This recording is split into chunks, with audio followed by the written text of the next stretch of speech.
കിളികൾക്കുള്ള വെള്ളമാണ് കേട്ടോ.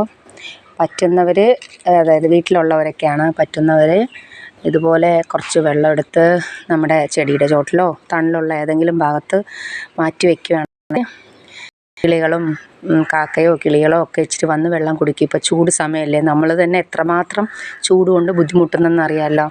അപ്പം കിളികളും പക്ഷികളും ഒക്കെ ഒത്തിരി മാത്രം ചൂട് കാലത്ത് വെള്ളം കിട്ടാനായിട്ട് ബുദ്ധിമുട്ടും. അപ്പം എൻ്റെ ഈ മരത്തേലൊക്കെ ഒത്തിരി കിളികൾ വന്നിരിക്കാറുണ്ട് കേട്ടോ. പൂമ്പാറ്റയാണെങ്കിലും കിളികളാണെങ്കിലും ഒത്തിരി എൻ്റെ ഈ ചെമ്പരത്തി മരത്തിൽ വന്ന് ഇരിക്കാറുണ്ട്. അപ്പം ഞാൻ അവർക്ക് വേണ്ടി എല്ലാ ദിവസവും വെള്ളം വയ്ക്കാറുണ്ട്. അപ്പം നിങ്ങളും പറ്റുന്നവർ ഇച്ചിരി വെള്ളം കിളികൾക്കും പക്ഷികൾക്കും ഒക്കെ ഇച്ചിരി വെള്ളം വെച്ച് കൊടുക്കുകയാണെങ്കിൽ നല്ലതായിരിക്കും. Thank U.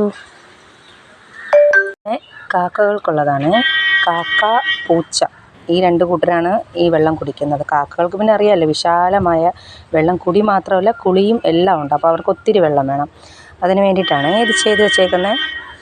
പിന്നെ ഞാനിത് ചെയ്യുന്നത് വെറുതെ വീഡിയോ എടുക്കാൻ വേണ്ടി മാത്രമല്ല, എല്ലാ വർഷവും വേനൽ സമയമാകുമ്പോഴത്തേക്കും ഞാനിങ്ങനെ ചെയ്യാറുണ്ട്. നമുക്ക് ചെയ്യാൻ പറ്റുന്ന ഏറ്റവും ചെറിയ പുണ്യപ്രവൃത്തിയല്ലേ ഇത്, നമ്മളെപ്പോലല്ലേ അവരും.